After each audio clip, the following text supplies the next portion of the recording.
Assalamualaikum warahmatullahi wabarakatuh. Perkenalkan saya Firda Ainun Nabila dari Prodi Gizi kelas 5C. Di sini saya akan menjelaskan tentang obesitas. Apa itu obesitas? Obesitas adalah penimbunan jaringan lemak tubuh secara berlebihan. Obesitas ini dapat terjadi karena asupan kalori yang lebih banyak dibanding aktivitas membakar kalori, sehingga kalori yang berlebih menumpuk dalam bentuk lemak.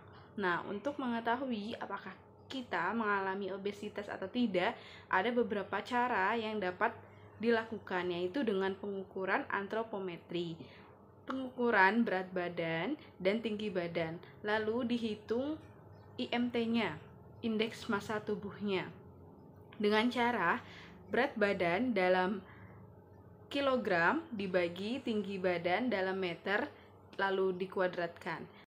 Lalu hasil nilai IMT tersebut apabila didapatkan 18,5 sampai 22,9 itu berarti masih masuk kategori normal. Apabila 23 sampai 24,9 itu sudah masuk kategori overweight.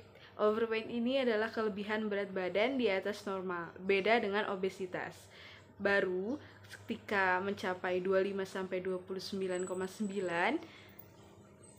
sudah masuk kategori obesitas 1, dan jika lebih dari 30 masuk kategori obesitas 2.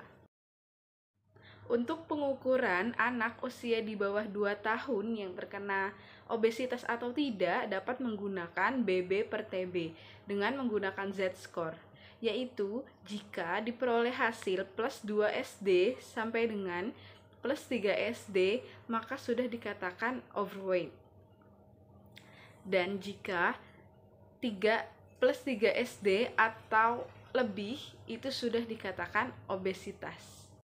Lalu dapat menggunakan pengukuran antropometri lingkar pinggang. Nah, ini untuk dewasa.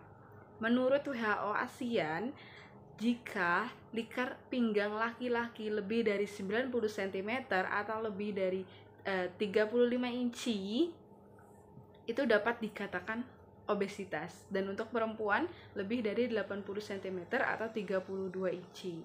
Dan rasio lingkar pinggang panggul atau yang biasa disebut RLPP untuk laki-laki apabila lebih dari 0,9 cm dapat dikatakan sudah obesitas, dan untuk perempuan lebih dari 0,85 cm. Ada beberapa faktor resiko obesitas. Yang pertama adalah faktor genetik dari keluarga. Kedua adalah gaya hidup atau lifestyle, karena sering mengkonsumsi makan makanan yang tidak sehat dan tidak olahraga. Tidak aktif, yaitu tidak olahraga, mageran.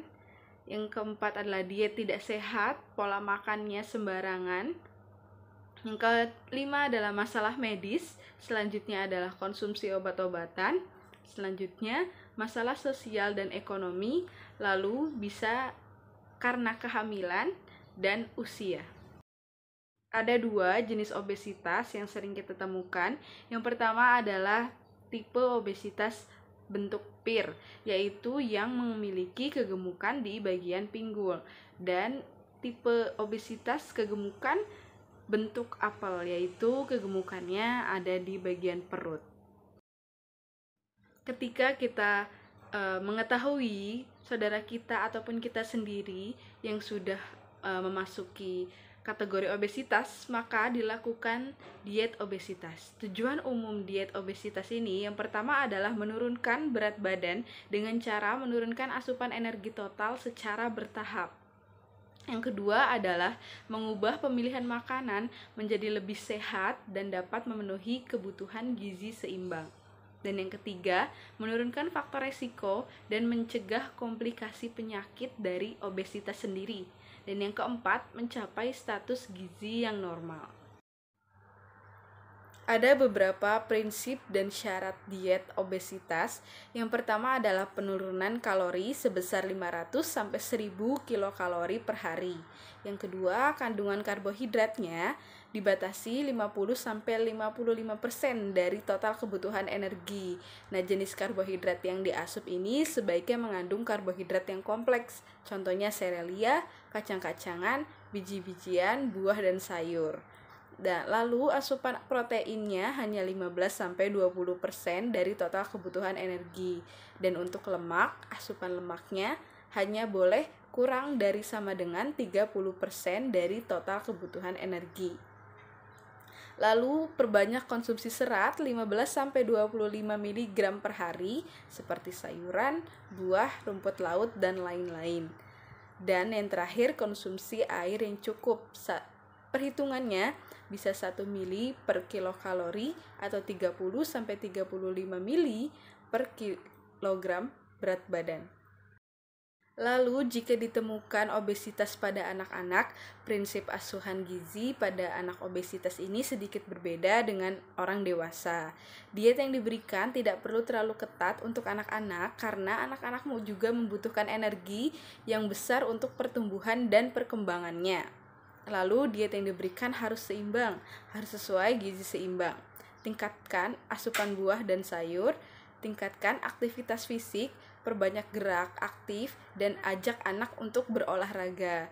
Dan terakhir, orang tua harus terlibat dalam diet obesitas pada anak-anak. Untuk pasien obesitas, ada beberapa bahan makanan yang diperbolehkan dan ada beberapa bahan makanan yang harus dibatasi atau bahkan dihindari. Bahan makanan yang diperbolehkan dari kategori karbohidrat, yaitu karbohidrat yang kompleks seperti nasi, jagung, ubi, singkong, talas, kentang, dan serealia. Lalu dari kategori protein hewani yang boleh hanya daging tidak berlemak, ayam tanpa kulit, ikan, telur, daging asap, susu, dan keju yang rendah lemak. Untuk protein nabati, bahan yang diperbolehkan tempe, tahu, susu kedelai, kacang-kacangan yang diolah tanpa digoreng. Dan untuk sayuran dan buah semuanya diperbolehkan.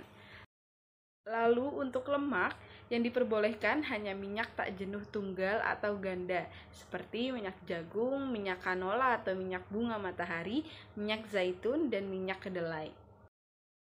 Dan untuk bahan-bahan yang harus dibatasi atau bahkan dihindari untuk penderita obesitas, yaitu karbohidrat sederhana seperti gula pasir, gula merah, sirup, kue-kue yang manis, dan gurih.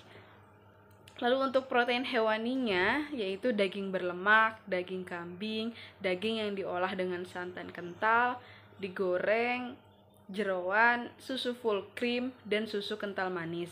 Lalu untuk protein nabati sendiri yang harus dihindari adalah kacang-kacangan yang diolah dengan cara digoreng atau diolah dengan santan kental. Lalu untuk lemak yang tidak dibolehkan adalah minyak kelapa, dan santan kental. Dan untuk minuman, hindari beberapa minuman yang bersoda, soft drink.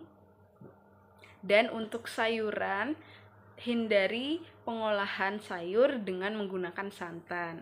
Dan buah-buahan, hindari menggunakan buah-buahan dicampur dengan gula sederhana seperti susu full cream, susu kental manis. Ketika kita sudah mengetahui bahan makanan apa saja yang diperbolehkan dikonsumsi dan yang harus dibatasi bahkan dihindari untuk penderita obesitas, maka langkah selanjutnya kita akan dapat membuat perencanaan menu untuk diet obesitas. Contohnya sebagai berikut. Nah, ini salah satu menu untuk penderita obesitas atau untuk diet obesitas. Di sini kebutuhannya adalah 1.500 dan nanti perencanaan menunya itu harus sesuai dengan kebutuhan karena kan kita tujuan diet ini adalah untuk mengembalikan status gizi pasien menjadi normal kembali. Jadi jangan sampai perencanaan menunya melebihi kebutuhan energi pasien. Terima kasih. Mungkin hanya itu ilmu yang saya bisa bagikan ke teman-teman semua. Semoga bermanfaat. Maaf apabila ada kesalahan kata-kata atau tindakan yang kurang berkenan.